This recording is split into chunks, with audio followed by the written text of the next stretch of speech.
السلام عليكم ورحمة الله.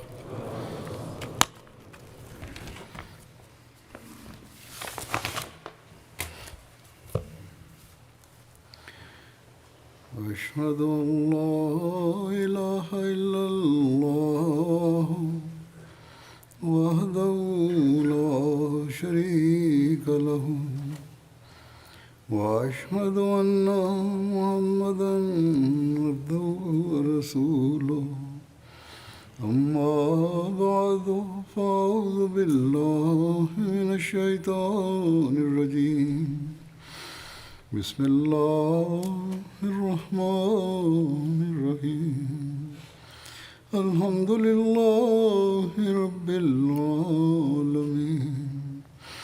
الرحمن الرحيم مالك يوم الدين إياك نعبد وإياك نستعين اهدنا الصراط المستقيم صراط الذين أنعمت عليهم غير المغضوب عليهم ولا الضالين.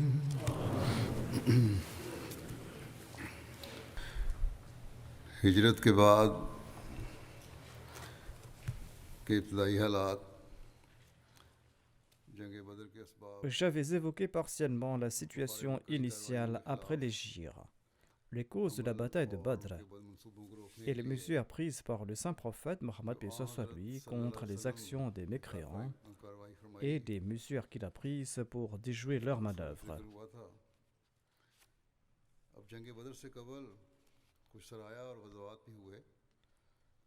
Les musulmans avaient mené des raids et des expéditions avant la bataille de Badr. Je les évoquerai en premier, ainsi que les préparatifs des kuffars menant à la bataille de Badr.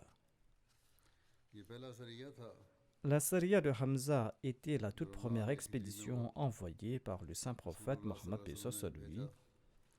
Elle a été menée au cours du mois de Ramadan en l'an 1 de l'hégire. Elle est aussi connue comme l'expédition Sif al-Bahara. Le drapeau de cette expédition était de couleur blanche et Abu Marsal Hanawi portait ce drapeau. Le saint prophète Mohammed lui avait envoyé cette expédition au cours du mois de Ramadan en l'an 1 de l'hégire et il avait nommé Hamza bin Abdul Muttalib, son oncle, comme l'émir de ce détachement. Celui-ci était accompagné de 30 émigrants. Ils sont partis dans la direction d'Is vers la mer Rouge et là-bas ils ont confronté une caravane sous le commandement d'Abu Jahal venant de la Syrie. Is se trouve à environ 30 km de Rabik, qui est situé dans les alentours de Thaniyatul Mar'a.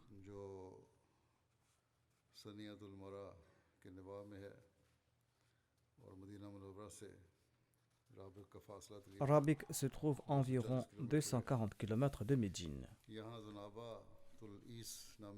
Il s'y trouvait une source nommée Zanabatul Is, autour de laquelle se trouvait un grand nombre d'acacias, d'où le nom d'Is. Les Banu Sulaym vivaient dans cette région et les caravanes commerciales des Korachites en partance pour la Syrie passaient dans la région. En tout cas, les deux belligérants se sont dressés en rang face à face et ils étaient sur le point de livrer bataille quand le chef d'une tribu des alentours a calmé la situation et les deux belligérants sont repartis de là. Voici les détails concernant la Sariya ou l'expédition d'Ubayda bin al-Harith. Le saint prophète Mohammed lui a envoyé Ubayda bin al-Harith au cours du mois de Shawwal en l'an 1 de l'hégire à la tête de 7 émigrants vers Thaniyatul Mar'a, tout près de Rabiq. Là-bas, ils ont fait face à Abu Sufyan et ses deux cavaliers. Les deux belligérants se sont envoyés des flèches, mais il n'y a pas eu de combat. Saad bin Abi Waqqas était le premier à décocher une flèche parmi les musulmans. C'était la toute première volée de flèches échangée entre les musulmans et les mécréants. Saad était celui qui avait décoché la toute première flèche dans l'histoire de l'islam. Ensuite, les deux belligérants sont retournés dans leurs régions respectives. Saniyat al-Mura est situé à 55 km au nord-ouest de la ville de Rabik et se trouve à 200 km de Médine.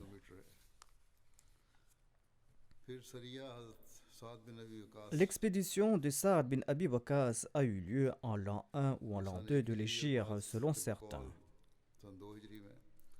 Le saint prophète Mohammed paix soit sur lui avait envoyé Saad bin Abi Waqqas à la tête de 20 compagnons en leur ordonnant de ne pas dépasser la vallée nommée Kharar.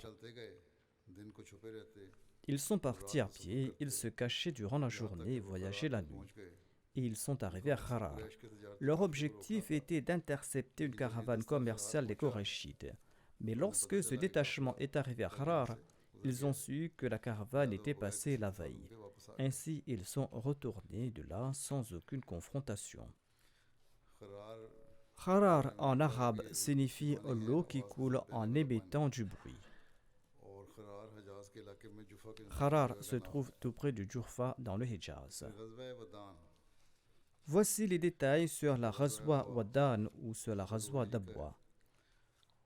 Au cours du mois de Safar en l'an 2 de l'Hégire, le saint prophète Mohammed a quitté Médine pour Al-Abwa avec un groupe de 60 ou de 70 émigrants. Selon l'historien Ibn Sa'd, il s'agissait de la toute première Ghazwa dans laquelle le saint prophète avait participé en personne. Le saint prophète Mohammed avait nommé Sa'ad bin Ubada comme son adjoint à Médine. Le saint prophète Mohammed est arrivé à Abwa. Il avait l'intention d'intercepter une caravane commerciale des Korachites, mais celle-ci avait déjà traversé ce lieu avant son arrivée. L'envoyé d'Allah, paix soit lui, a conclu un traité avec Marshi bin Amr Damiri, le chef des Banu Damra.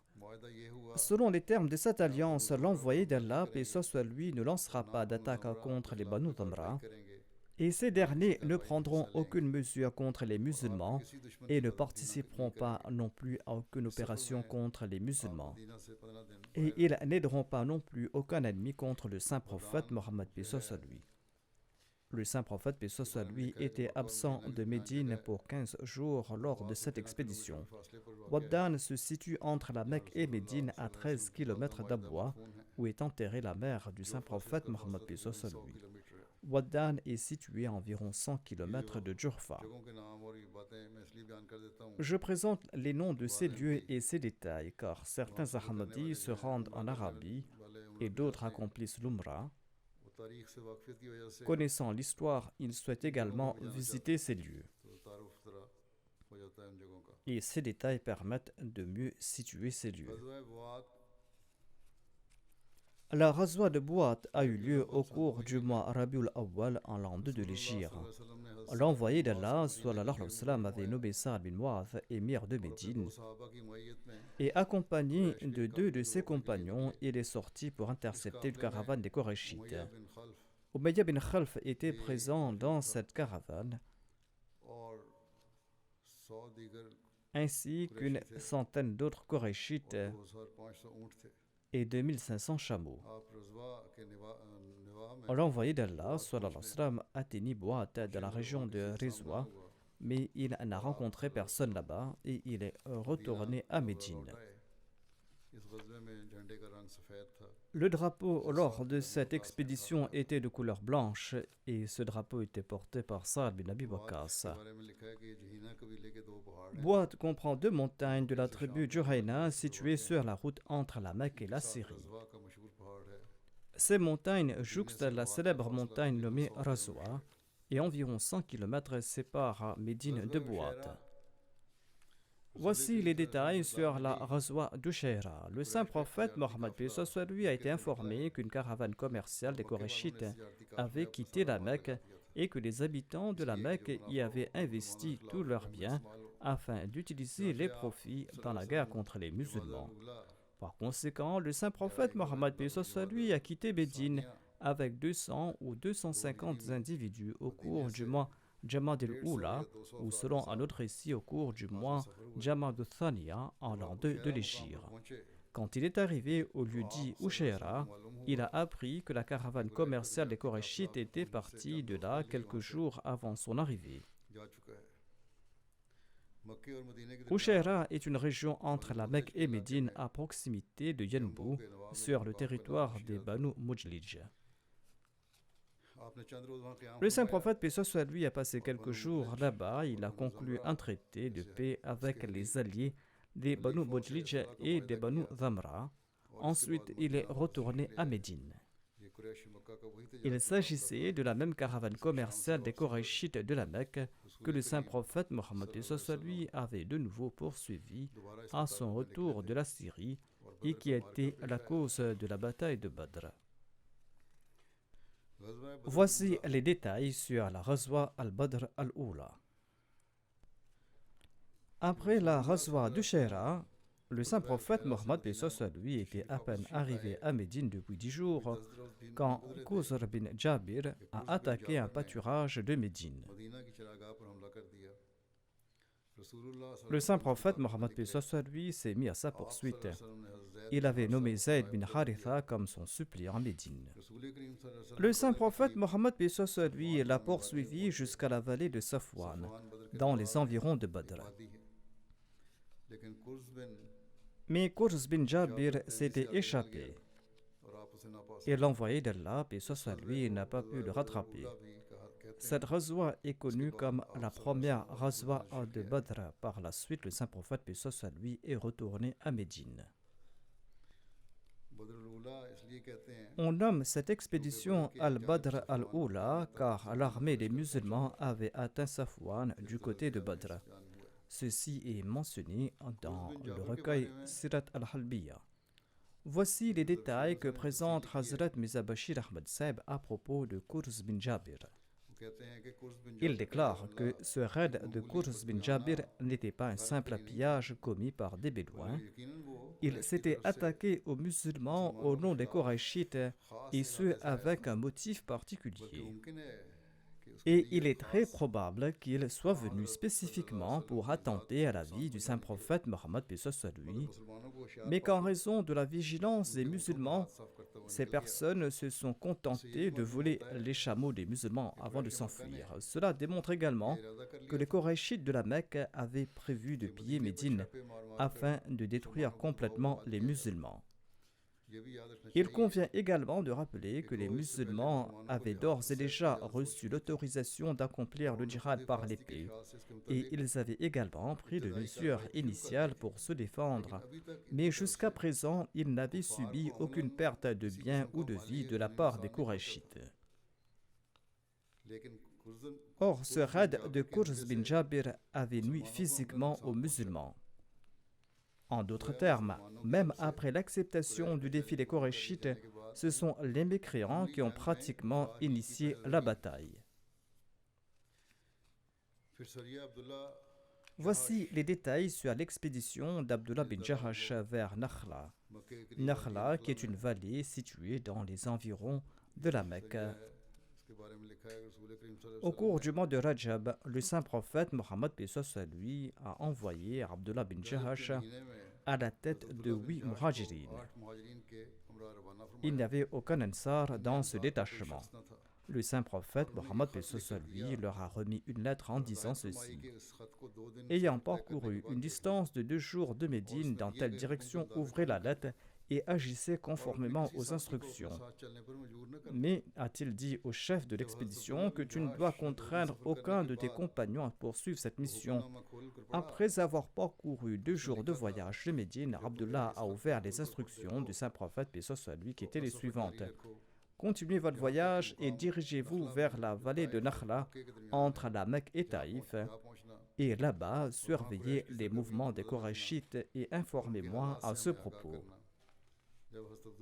Quand Abdullah bin Jahash a lu la lettre, il a dit à ses compagnons que vous devez m'écouter et m'obéir.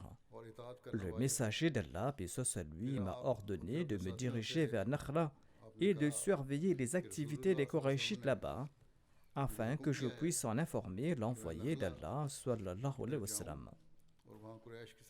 D'ailleurs, il m'a interdit de forcer l'un des vôtres de me suivre.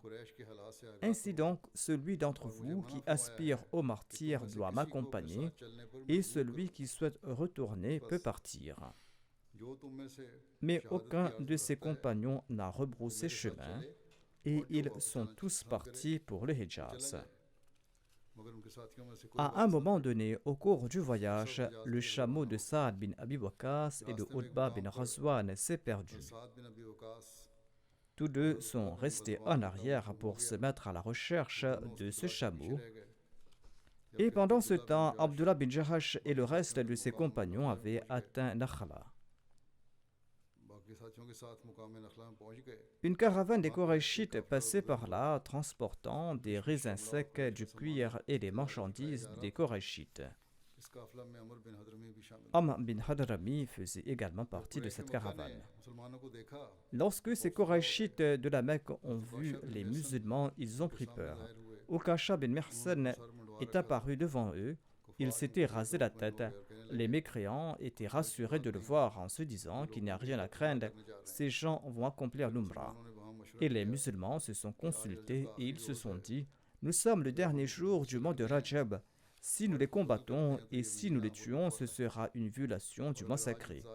Mais si nous attendons aujourd'hui durant la nuit, ils vont atteindre les limites du haram, c'est-à-dire de l'enceinte sacrée de la Kaaba, et ils ne seront plus à notre portée. Finalement, ils se sont tous accordés d'attaquer ce convoi. J'ai présenté des détails en évoquant d'autres compagnons dans le passé. Waqid bin Abdullah Tamimi a tiré sur Amr bin Hadrami avec une flèche et il l'a tué. Et les musulmans ont capturé 2 hommes du convoi, tandis qu'un autre avait réussi à s'échapper.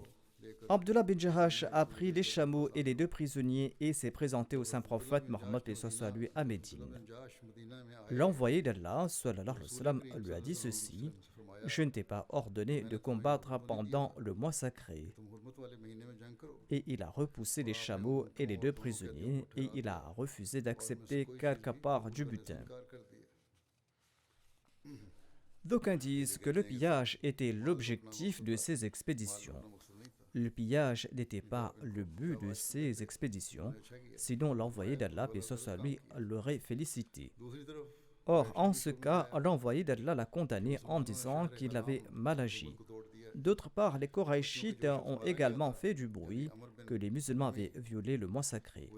Amr bin Hadrami, celui qui a été tué, était un chef et il était également un allié d'Utba bin Rabia, un autre chef de la Mecque.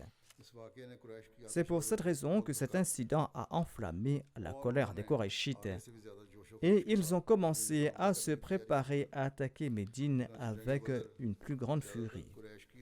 Ainsi, la bataille de Badr était principalement le résultat de cette préparation et de cette inimitié des Korachites.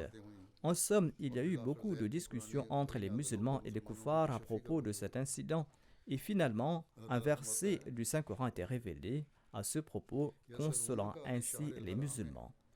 Allah déclare dans ce verset: يسألونك عن الشهر الحرام قتال فيه قل قتال فيه كبير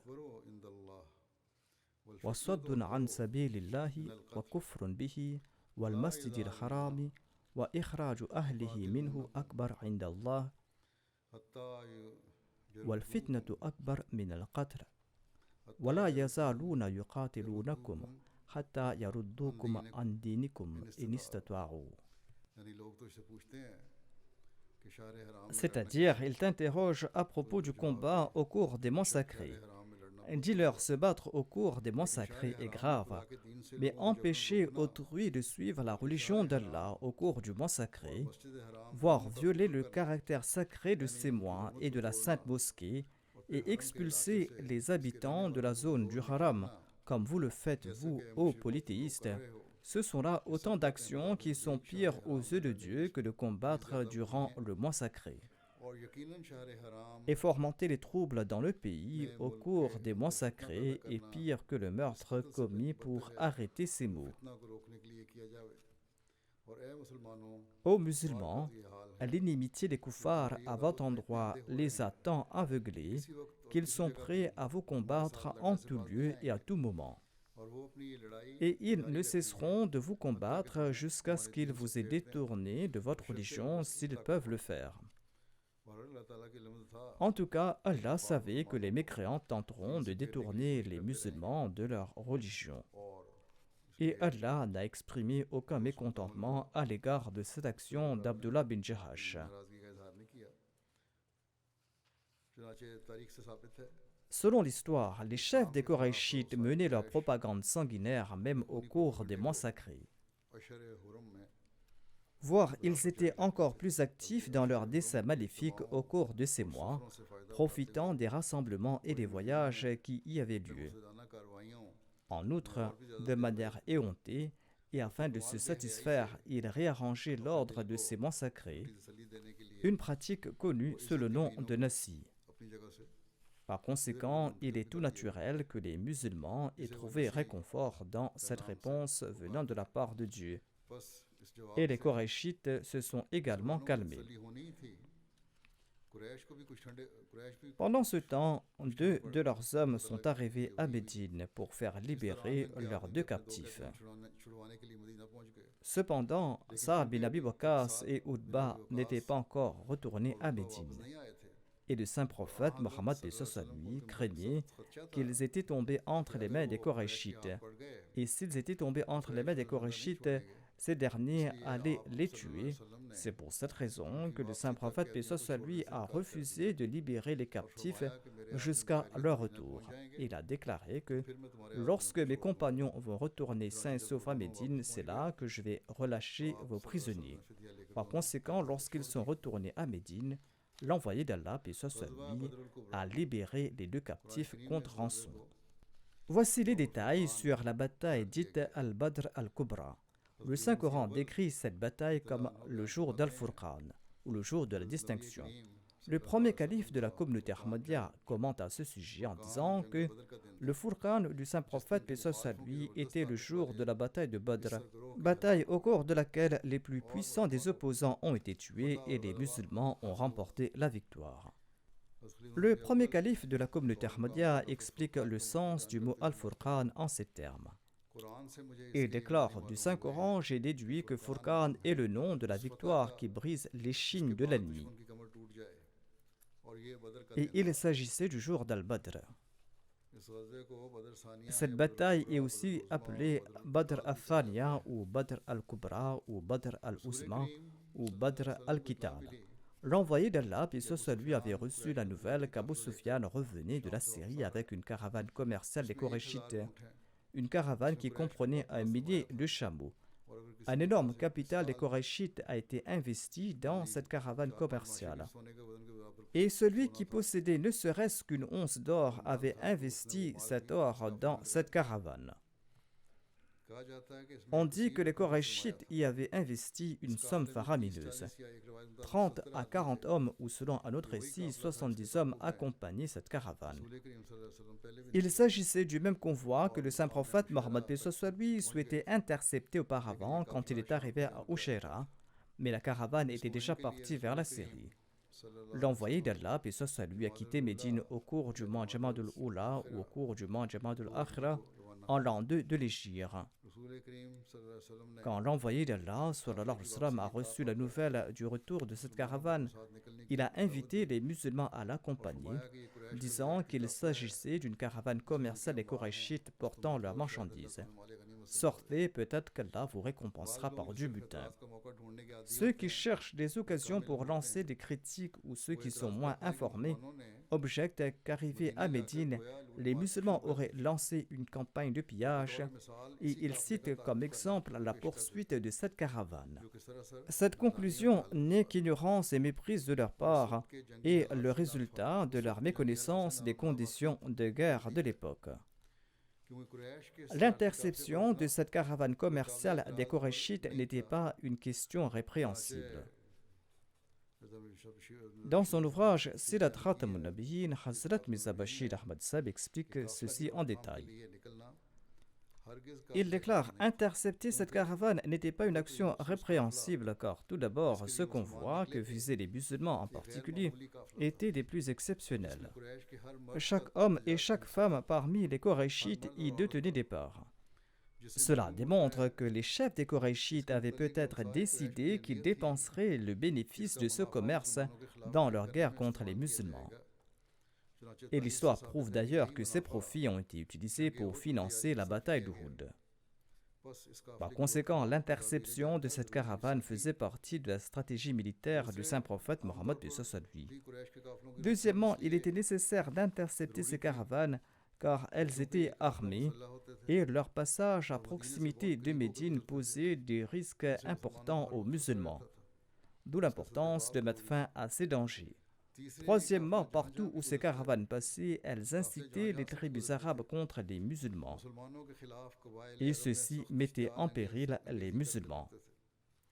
Bloquer le passage de ces caravanes faisait partie des mesures de défense et de protection. Quatrièmement, les moyens de subsistance des Korachites dépendaient principalement sur le commerce. Par conséquent, l'interception de ces caravanes était un excellent moyen de ramener à la raison les Korachites et afin d'endiguer leur intention guerrière et afin de les contraindre à conclure un traité de paix. Aujourd'hui, certains pays imposent des sanctions pour prévenir des guerres. Cependant, ces sanctions sont injustifiées et cruelles. Cette action des musulmans était une action similaire à ces sanctions. Hazrat Mirza Bashir Ahmad Sab explique: le pillage n'était pas l'objectif de l'interception de cette caravane. Mais comme le dit clairement le Saint-Coran, les musulmans ne visaient pas cette caravane en raison de ses marchandises, mais tout simplement parce que la confrontation avec la caravane sera plus facile. Ainsi donc, l'envoyé d'Allah sallallahu alayhi wa sallam, a envoyé deux compagnons, Talha bin Ubaydullah et Sa'd bin Zayd, pour se renseigner sur cette caravane. Ces deux compagnons ont quitté Médine et quand ils sont retournés à Médine après avoir eu des nouvelles au sujet de la caravane, ils ont constaté que l'envoyé d'Allah, paix soit lui, avait déjà quitté la ville. Sur ce, tous deux sont partis pour Badr, mais en cours de route, ils ont rencontré l'envoyé d'Allah sallallahu alayhi wa sallam, qui revenait après la bataille de Badr. Ces deux compagnons n'ont pas pu participer à la bataille de Badr, mais l'envoyé d'Allah sallallahu alayhi wa sallam leur a réservé leur part du butin. D'autre part, les espions d'Abu Sufyan l'ont informé que l'envoyé d'Allah sallallahu alayhi wa sallam était parti avec ses compagnons pour attaquer sa caravane commerciale. On dit aussi qu'Abu Sufyan a rencontré un homme qui l'a informé que l'envoyé d'Allah sallallahu alayhi wa sallam voulait bloquer le chemin de cette caravane depuis le tout début et qu'il attendait le retour de cette caravane. Abu Sufyan était terrifié d'entendre cette nouvelle. Et contre un paiement, il a envoyé un homme nommé Damdam bin Amr Ghafari à la Mecque pour informer les habitants de la Mecque que Mohammed sallallahu alayhi wa sallam avait l'intention d'attaquer leur caravane avec ses compagnons. Damdam est parti à grande vitesse et arrivé à la Mecque, cet émissaire d'Abu Sufyan s'est mis à hurler de manière terrifiée, à la coutume arabe, et il s'est mis à crier très fort: aux habitants de la Mecque, Mohammed sallallahu alayhi wa sallam et ses compagnons vont attaquer votre caravane. Partez et sauvez votre caravane. S'étant renseigné, Abu Sufyan, quant à lui, a continué son voyage habilement pour se protéger des musulmans. Et arrivé au puits de Badr, il a demandé à quelqu'un s'il avait vu des voyageurs passer par là. Cette personne l'a informé que deux personnes sont passées par là. Ils avaient attelé leur chameau tout près d'une colline et ils sont partis avec de l'eau. Abu Sufyan est parti à l'endroit indiqué. Et là-bas, il a trouvé des excréments de chameau. Il a pris un de ces excréments et l'a brisé. Il y avait des noyaux de dattes qui en sont sortis. Et il s'est exclamé: Il s'agit de la nourriture des chameaux des gens de Yathrab, et il a compris que des gens de Médine étaient proches de lui. Ainsi, il est retourné rapidement vers sa caravane et il a écarté ses compagnons de la route habituelle pour longer la côte. Et ainsi, il a dépassé rapidement Badr pour avancer.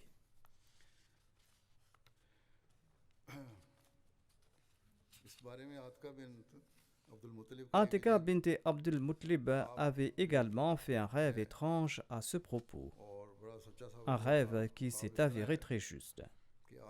Atika bint Abdul Muttalib était la tante paternelle du saint prophète Mohammed lui, et elle était la mère d'Umm Salama, la mère des croyantes.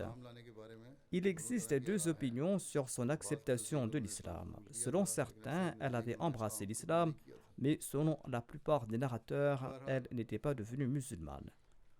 En tout cas, 3 nuits avant l'arrivée de Damdam, le messager d'Abu Sufyan à la Mecque, Atika a fait un rêve qui l'a effrayée. Et elle a fait venir son frère Abbas bin Abdel Muttalib et lui a dit ceci: ô mon cher frère, par Dieu, cette nuit, j'ai vu un rêve qui m'a beaucoup effrayé. Et je crains qu'une calamité ou un malheur ne s'abatte sur ton peuple. Ne dis à personne ce que je vais te dire. Selon un récit, Atika a dit à Abbas: je ne te dirai rien à propos de ce rêve tant que tu ne me promets pas que tu n'en parleras à personne. Car si les Korachites de la Mecque en entendaient parler, ils vont nous tourmenter et ils vont nous traiter de tous les noms. Abbas a promis à Atika qu'il ne parlera de son rêve à personne. Et il lui a demandé ce qu'elle avait vu dans son rêve. Atika lui a dit ceci: j'ai rêvé qu'un homme est venu à dos de chameau et il s'est tenu dans le champ d'Abda. On appelle la région de la Mecque et de Mina Abda, et ce lieu est plus proche de Mina. Atika ajoute: ensuite cet homme a crié très fort: ô peuple, retournez vers vos lieux d'exécution dans les 3 jours. Atika raconte: j'ai vu que les gens se sont rassemblés autour de cet individu. Ensuite, il est entré dans l'enceinte de la mosquée sacrée, c'est-à-dire dans l'enceinte de la Kaaba, et les gens étaient derrière lui. Tandis qu'on se rassemblait autour de lui, j'ai vu son chameau debout sur le toit de la Kaaba, le portant. Ensuite, il a crié de la même manière en disant: ô gens, retournez vers vos lieux de mise à mort dans les 3 jours. Ensuite, j'ai vu son chameau debout au sommet du mont Abul Qubays. Il s'agit d'une célèbre montagne qui se trouve à l'est de la Mecque. De là, il a fait le même appel d'une voix forte. Ensuite, il a roulé une pierre de cette montagne. La pierre a roulé et lorsqu'elle a atteint le bas de la montagne, elle s'est brisée en morceaux. Et un morceau de cette pierre est entré dans chaque maison de la Mecque sans exception. En entendant cela, Abbas a dit à sa sœur Atika: par Dieu, ce rêve est très important. Tu dois le tenir secret et ne le mentionner à personne. Par la suite, Abbas a quitté la maison d'Atika et en cours de route, il a rencontré Walid bin Utba qui était son ami. Abbas avait recommandé à sa sœur de ne parler à personne de son rêve, mais il a lui-même mentionné ce rêve à Walid. Abbas a demandé à Walid de ne parler à personne à propos de ce rêve. Mais une fois l'affaire connue, il est impossible de l'arrêter. Walid, quant à lui, en a parlé à son père qui se nomme Utba. Et ainsi de suite, le rêve était connu dans toute la Mecque. Partout où 2 hommes étaient assis, ils mentionnaient ce rêve. Abbas déclare: le lendemain matin, je suis parti à la Kaaba pour accomplir la tawaf. Abu Jahal était assis là-bas avec quelques Korachites. Et en me voyant, il a déclaré: ô Abul Fadl, c'était le surnom d'Abbas. Il a dit: après avoir terminé la tawaf, passe à côté de moi. Abbas déclare que je suis passé à côté de lui après avoir terminé la tawaf de la Kaaba. Et Abu Jahal m'a dit ceci: Ô Banu Abdul Muttalib, depuis quand une prophétesse est née chez vous? J'ai demandé: que veux-tu dire? Il a dit: un de vos hommes s'est proclamé prophète, c'est-à-dire le saint prophète Mohammed lui, et maintenant vos femmes revendiquent également la prophétie. Quel est ce rêve qu'Atika a vu? Abbas a répliqué: quel rêve a-t-elle vu? Abu Jahal a déclaré: elle a dit qu'elle a vu un homme venir sur un chameau et qu'il a lancé un appel. Ensuite, il a roulé une pierre de la montagne. En somme, Abu Jahal a relaté tout le rêve. Ensuite, Abu Jahal a déclaré: nous attendrons 3 jours. Si cet événement a lieu à la manière de ce rêve, tout ira bien. Sinon, nous écrirons une annonce et nous l'accrocherons sur la Kaaba, notamment que vous, les Banu Abdul Muttalib, vous êtes les plus grands menteurs de toute l'Arabie. Abbas déclare: par Dieu tout impuissant, j'ai dû nier ce rêve. Je lui ai dit qu'Atika n'a vu aucun rêve de ce genre et j'ai nié donc le fait qu'Atika avait vu ce rêve. Ensuite, nous sommes partis de là. Et le soir, quand je suis rentré chez moi, toutes les femmes des Banu Abdul Muttalib sont venues me voir et m'ont dit ceci: cette infâme Abu Jahal avait l'habitude d'accuser vos hommes et tu l'as toléré. Maintenant, il insulte vos femmes et tu l'écoutes en silence et tu n'as même pas répondu à ses bêtises. Où est passé ton sens de l'honneur? Ainsi donc, les femmes de la famille ont attisé sa colère. Abbas ajoute: j'ai dit, par Dieu, je vais passer à l'action.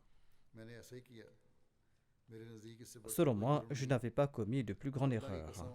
Par là, j'irai vers lui, et s'il répète les mêmes propos, je m'en prendrai à lui, et je redresserai ce tort en votre nom.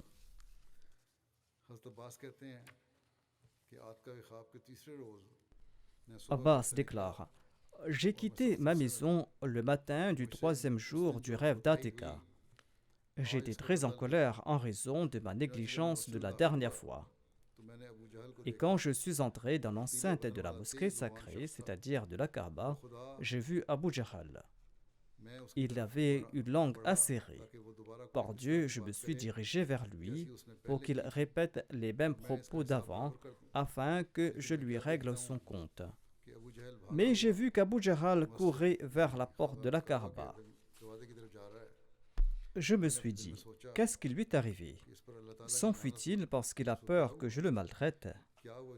Mais en effet, Abu Jahal avait entendu le cri de Damdam bin Amr Ghafari, voix que je n'avais pas entendue.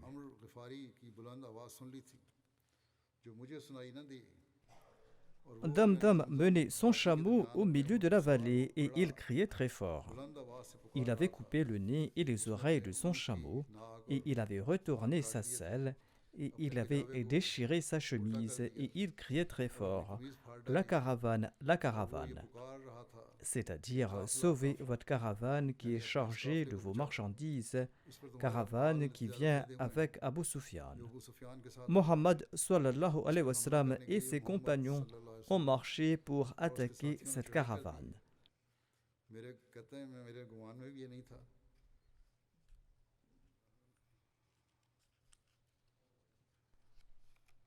Damdam a déclaré que je ne pense pas que vous puissiez atteindre la caravane à temps. C'est-à-dire, dépêchez-vous pour atteindre à temps la caravane. Mais je ne pense pas que vous pourrez atteindre la caravane à temps pour l'aider. Abbas déclare: ce nouvel incident nous a tellement distraits que Abu Jahal et moi avons oublié notre affaire. Selon les récits, lorsque les Qurayshites de la Mecque ont entendu l'appel de Damdam, ils étaient furieux et ils ont commencé à inciter les autres à se préparer à la guerre. Ils ont dit: Mohammed sallallahu alayhi wa sallam et ses compagnons croient-ils qu'ils vont confronter une caravane commerciale à l'instar de celle de Ibn Hadrami? Certainement pas. Par Dieu, ils vont découvrir qu'il n'en est rien. J'ai déjà mentionné la caravane d'Amr bin Hadrami et comment les musulmans l'avaient tué, en évoquant la Saria d'Abdullah bin Jahash. Les musulmans avaient tué facilement Ibn Hadrami et avaient pris ses biens. En tout cas, les Koraïchites de la Mecque ont commencé à se préparer à livrer bataille. Chacun participait en personne à cette bataille ou envoyait quelqu'un d'autre à sa place, à ses propres frais. Un de leurs chefs a déclaré: permettrez-vous à Mohammed sallallahu alayhi wa sallam, à ses compagnons sabéens et les habitants de Yathrib de piller vos richesses? Je suis prêt à aider celui qui a besoin d'argent. Je suis prêt à aider celui qui a besoin d'aliments et de provisions. Certains offraient 200, d'autres 300, d'autres 500 dinars en disant: usez-en comme bon il vous semble. Certains offraient 20 chameaux pour la bataille, certains se chargeaient de supporter les dépenses des familles des combattants. Celui qui ne pouvait pas combattre envoyait quelqu'un d'autre à sa place à ses propres frais. Ainsi, en 2 ou 3 jours, les préparatifs de la guerre étaient achevés. Il faut aussi se rappeler que Damdam avait annoncé qu'il fallait partir sur le champ. Ils se sont bien préparés pendant 2 ou 3 jours. Et ces préparatifs démontrent que les infidèles de la Mecque cherchaient un prétexte pour livrer bataille aux musulmans. Si leur intention était uniquement de protéger la caravane, ils seraient partis sur le champ en entendant cette nouvelle. Ils seraient partis avec n'importe quelle arme sous la main, mais il n'en est pas ainsi. Ils se sont préparés à livrer bataille au lieu de porter secours à la caravane. Voici certains faits sur les dirigeants des Koraïchites. 5 dirigeants des Koraïchites, dont Umayya bin Khalf, Utba bin Rabi'a, Shayba bin Rabi'a, Dhamma bin Aswad et Hakim bin Hidam, ont tiré au sort avec des flèches pour décider de participer à la bataille ou pas. Et leurs flèches leur ont recommandé de ne pas se rendre à la bataille, c'est-à-dire la flèche sur laquelle il était écrit « Ne partez pas » est sortie. Ainsi, ils ont décidé de ne pas se rendre à cette bataille. Mais Abu Jahl est venu les voir et il a insisté pour les prendre avec lui. À cet égard, Uqba bin Abu Mu'ayt et Nazar bin Harith ont également soutenu Abu Jahl.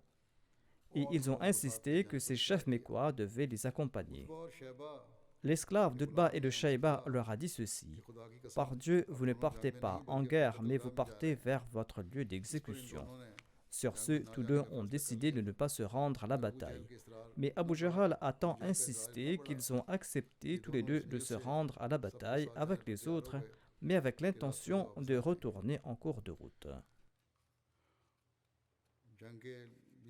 Inch'Allah, je présenterai d'autres détails sur les préparatifs des Koufars pour cette bataille et leur départ.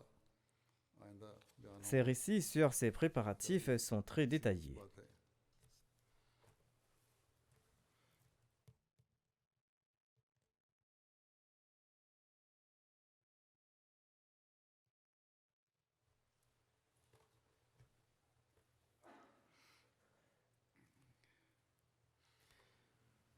Alhamdulillah, alhamdulillah, alhamdulillah, nahmaduhu wa nasta'inuhu wa nastaghfiruh wa nu'minu bihi wa natawakkalu alayh wa na'udhu billahi min shururi anfusina wa min sayyiati a'malina. من يهده الله فلا مضل له ومن يضلل فلا هادي له ونشهد أن لا إله إلا الله ونشهد أن محمدا عبده ورسوله عباد الله رحمكم الله إن الله يأمر بالعدل والإحسان وإيتاء ذي القربى وينهى عن الفحشاء والمنكر والبغي يعظكم لعلكم تذكرون اذكروا الله يذكركم وادعوه يستجب لكم ولذكر الله أكبر.